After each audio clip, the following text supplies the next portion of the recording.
Okay, so today I moved to the kitchen because I'm starting a culinary show. No, just kidding. I don't cook, don't know how to cook. We have smart ovens. You just scan a barcode and it cooks. So I want to show you basically the last leg of this whole build, because basically, we're done. And that was the lights. So I already showed you in the previous video, I use a Mountain Rider roll bar and I got an aftermarket light kit for it. What I did in wiring up the lights, since it has 5 LEDs, I didn't want to throw them on the light controller. I don't know, I don't know how much they draw, but I instead put in a switch here to be able to turn the lights on and off. It's just a simple toggle switch. So that's how we're going to control these lights. I could have gotten a 4-channel remote, because the one I have is 3 obviously for this, and then the 4-channel can also control the lights as well, but I just opted to do this because this is not really going to be used all that much, and it's just so simple. Turn the thing on and off you go. So in terms of the wiring, so this is how I wired it up. There's so many different ways to do this. Everybody has, their thing. I like to put the controller in the very front because there is just so much room up here. There's also a lot of room in the back, especially behind the radio box. But I just basically like the amount of space that I have here. Now, I had to do some rewiring, because this controller only has 12 lights and we have, I think, 16. So I created, I bought these 2-pin plug cables, male and female, and created little Y connectors so I can add additional lights. I didn't want to solder things in place, so that's what I did there. So for the front, we have fog lights, headlights, turn signal lights, and we also have the side marker lights. Okay, so the side marker lights are hooked into the same wiring circuit as the headlights, so they'll always come on. The turn signal lights obviously are on their own plugs, and the fog lights will only come on when you are in drive mode, when you're actually driving. So they came with blue big LEDs, but the LEDs on these are the small LEDs, so I swapped them out. Again, small LEDs, and I soldered new plugs onto them. I kept everything as uniform as I could with plugs instead of hard wiring anything. So I swapped out those big LEDs with the smaller LEDs. Tied together all the channels. The control unit here actually acts as an intermediary between the receiver and the device that it's controlling. So we're only using 2 channels out of the 3 here. Channel 1 is the steering servo, and channel 2 is the motor. So we're only using 2 channels. So one of the channel 2 goes to the receiver, and the other channel 2 goes to the actual device itself. In this case, it goes to the motor. Channel 1 side would go to the receiver on channel 1, and the other would go to the servo, the steering servo on channel 1. Okay, so that's that. You can see there's ample room here. This is held on here by Velcro.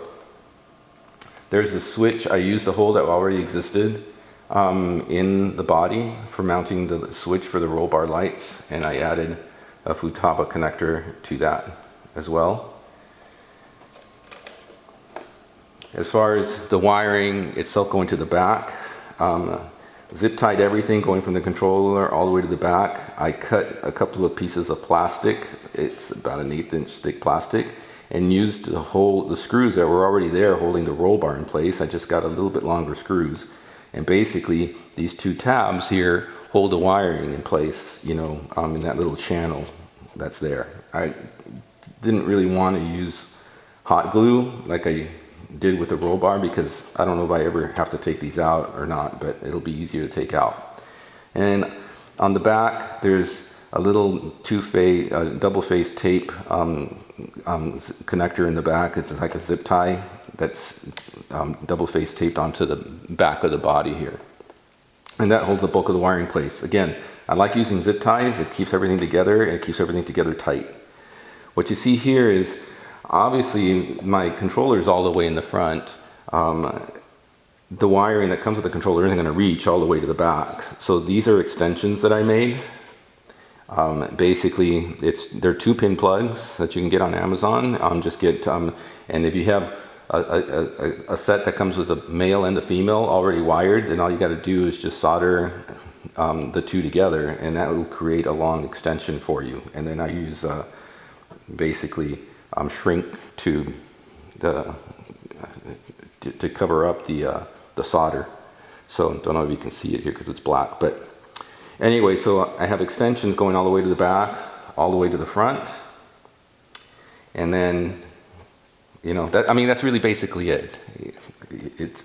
I like to keep things as organized and tight as I can, but so there's multiple ways for you to do this in terms of the wiring. The only thing I'll caution you is be careful when you're wiring. If you cross over this, you're going to have a problem with the battery. That's kind of slips into this little gap right here. If your wiring crosses two in its thick, you know, bundles, and it crosses over here, you're going to have a problem with the radio box. So, you know, keep those things in mind when you're doing your wiring. Again, there is no answer, you know, strict answer for it. Everybody does it different, but this is how I do it. Okay? So, let's get onto the truck.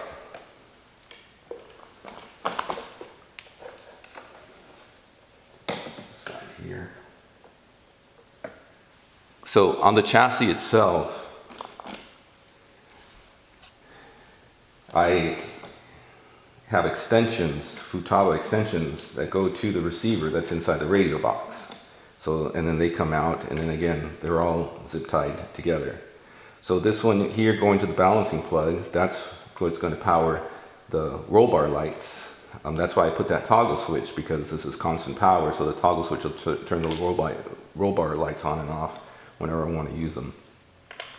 Outside of that, on the rest of the extensions, I labeled them already. So this is going to the battery, that the balancing plug, and then that's number 2 on the receiver, which is my motor. That's number 1. And where you have one of these, you're going to have a female. Because again, the radio box acts as an intermediary between the receiver and what you're controlling. That's how it knows to turn the turn signals on, and which one to turn on. That's how it knows to turn the reverse lights on.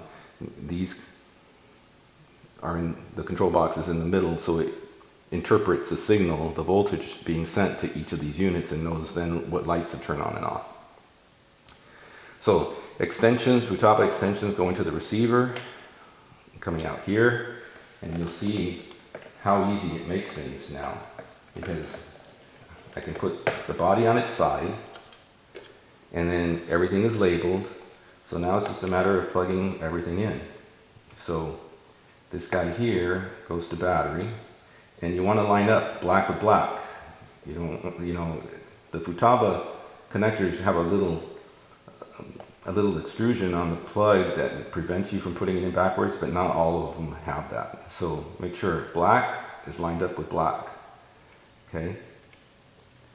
So there's that. Black lined up with black. Now I'm looking for the female for channel 2. And that would be, and we don't use channel 3 because we don't have 4-channel receiver. We're already using 3 with the gearbox. So okay, so here's channel 2 right here, lined up black with black. Okay. And the next one is channel 1, looking for the female for channel 1, that's the male. Okay, now we're looking for channel 2, male. Well, let's look for channel 1 male since it's right smack in front of my face.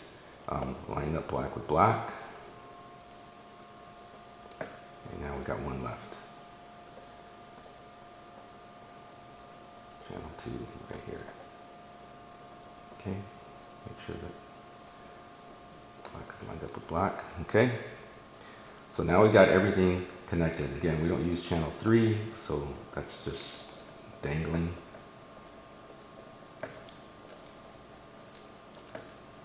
Okay, so now it's just a matter of just putting the body on. And again, because we put the controller in the front and all the wiring is kind of concentrated in the front, you can see there's just plenty of room, okay, for the wiring. You can clean it up afterwards a little bit. There's not much to clean up. This wiring can just lay in place right there. So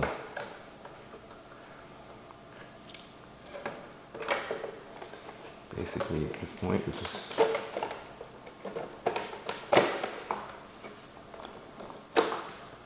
just drops right in.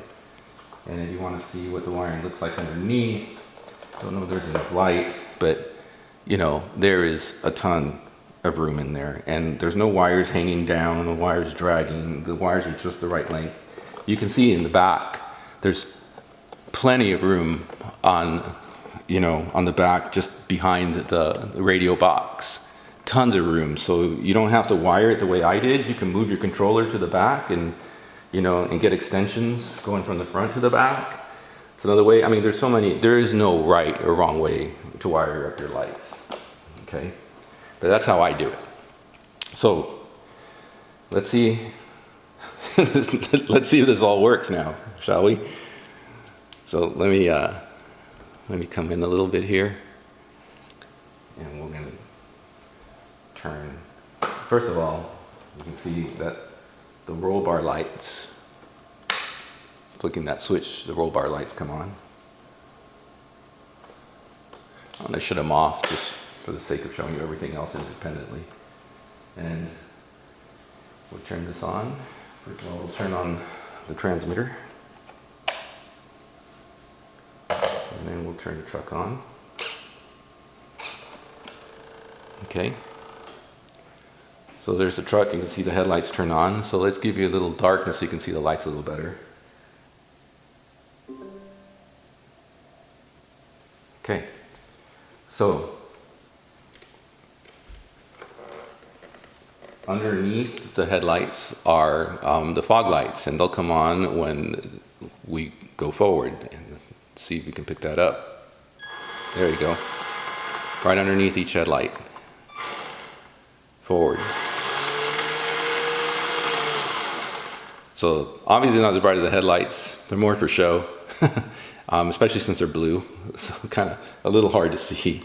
Maybe I should change them to white, but anyways, you get the idea.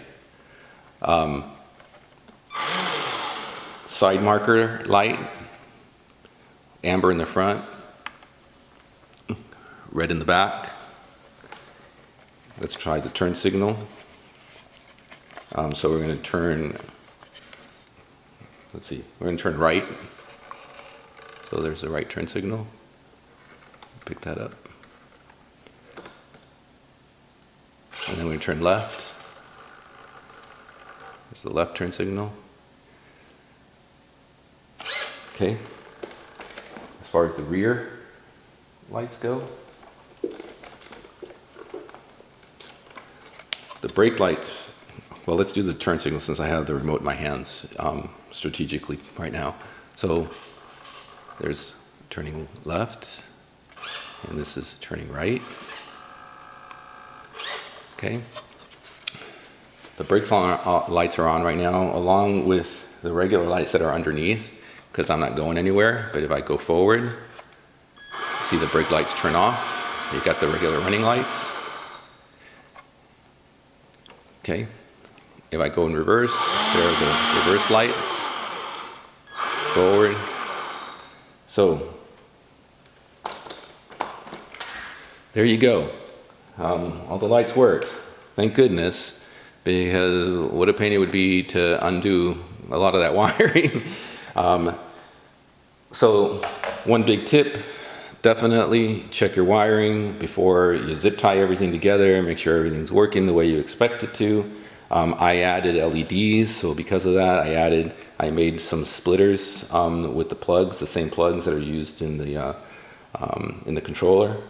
A couple of things that we changed, because this is the wrap video, and I'm going to put a little bonus at the end of this video with respect to locking the differentials that you'll definitely want to stay tuned for. But the other thing that we did with this is, you know, we put air shocks in and took out those leaking oil shocks. But you can see the front shocks, the booty's on the bottom.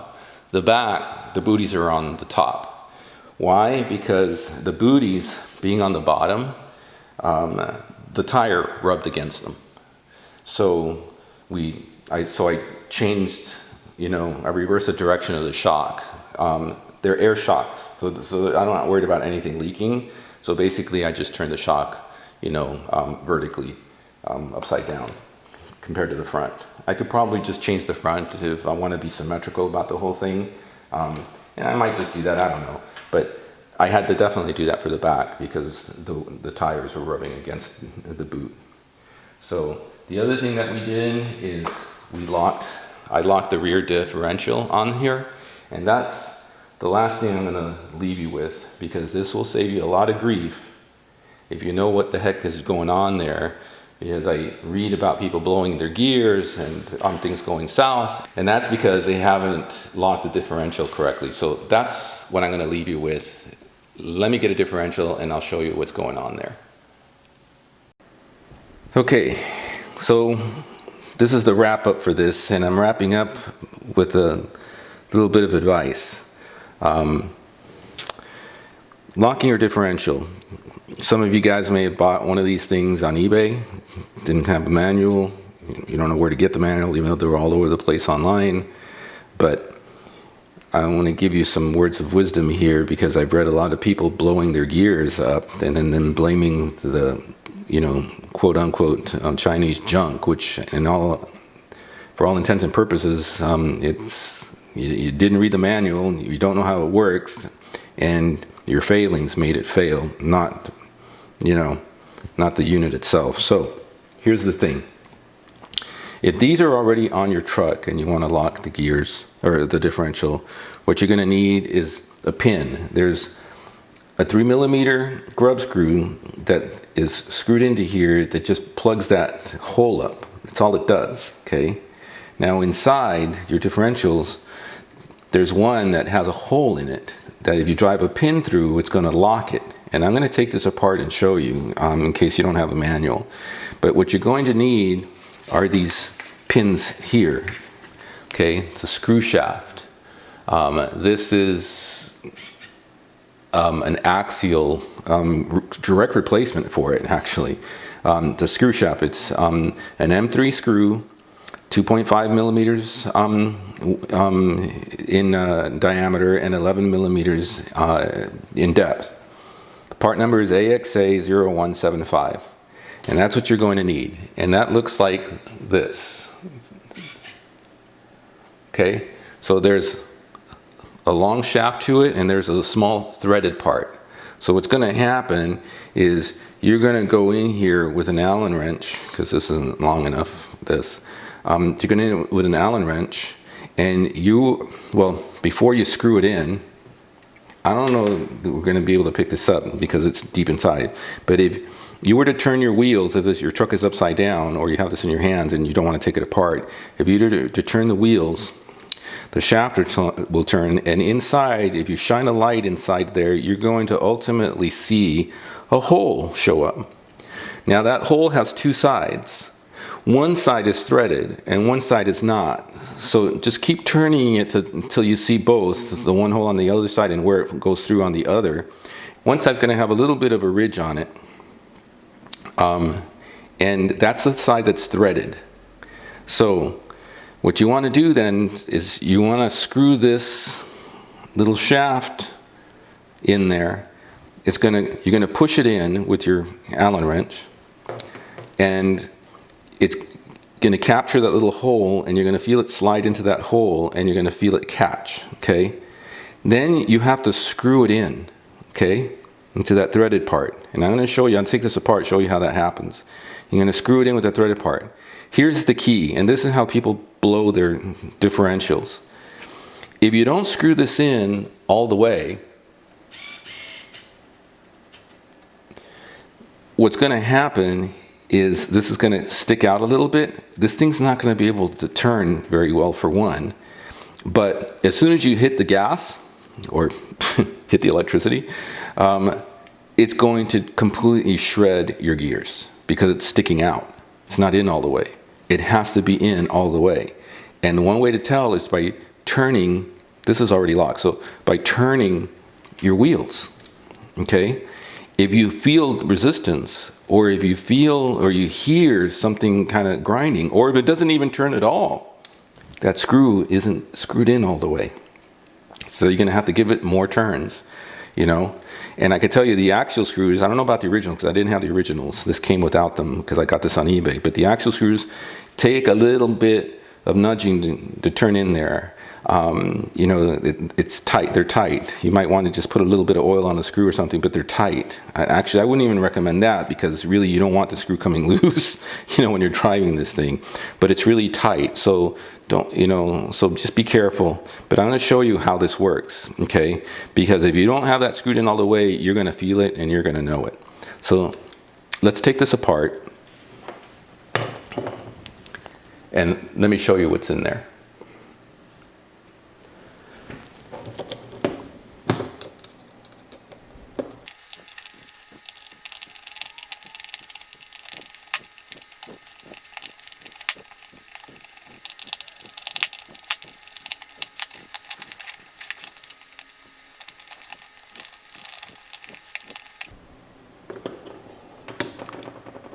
Okay, first of all, when you take this apart, don't lose track of the screws because the screws in the middle are a little longer and a different size than the screws at the end. Okay, so let's zoom in on this so you can see what's going on here. So that hole on the top leads you to this right here. There's a hole there. I've already locked this, so okay, so you can see this shaft that I showed you earlier. Okay, that shaft is right there. Okay, and that's, there's a little ledge on it, you know, on here, and that's where the threads are. And so this threads in, and you can see if you don't thread that in all the way, and I'll tell you that's all the way and you'll see why, this is going to hit the casing and that's going to create binding and you'll feel it and your wheels may not even turn. Worse yet, as you go around this way, it can also hit this gear if it's not in all the way. Okay? And by in all the way, you'll see that you can just screw it in and keep turning until you don't feel any binding, and then you should be safe. But you can see, I've screwed this in pretty much all the way, and you can see on the other end, it doesn't have that lip, for one. And you can see that the end of the shaft is just barely sticking out of here. So I could probably even screw it in a little bit more if I wanted to. But nonetheless, that is locked. And there's plenty of space between the shaft and the casing and the front gear. And that's what locks it in place. And that needs to be in pretty deep, okay? So that's the internals. The same goes with the front. Same thing, okay? So now that you've seen that, and now that you know how it works, now you know that how to be careful to tighten that correctly.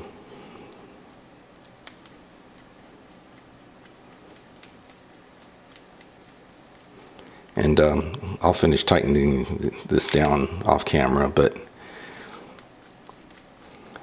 it's important that you knew how that functions. And then once you have that, so if you have this apart and you're still putting this together and you know you're going to lock the rear diff, I would just go ahead, you know, and put that shaft in while you still have the axle apart, you know, and that way you'll know that it's in correctly, you know. And in the end, what you do is you basically just put the grub screw back in to fill in that hole so no dirt or anything gets in there. and don't go in too far. And there you go. Okay, so I leave you with that because, like I said, I read about people messing up their rear differentials, and I will bet money that that's why, because they tried to lock it, they didn't put that shaft in all the way, and it ground everything up, or it broke the shaft, and then you have little pieces of shaft floating around in there, getting into the gears and just mucking everything up. So there you have it. I hope you got some motivation, or maybe you learned something from the mistakes I made along the way. But in the end, the secret to life, like I always say, is just have immense fun, enjoy what you're doing, restore something. But just remember, you only live once, so make the best of it.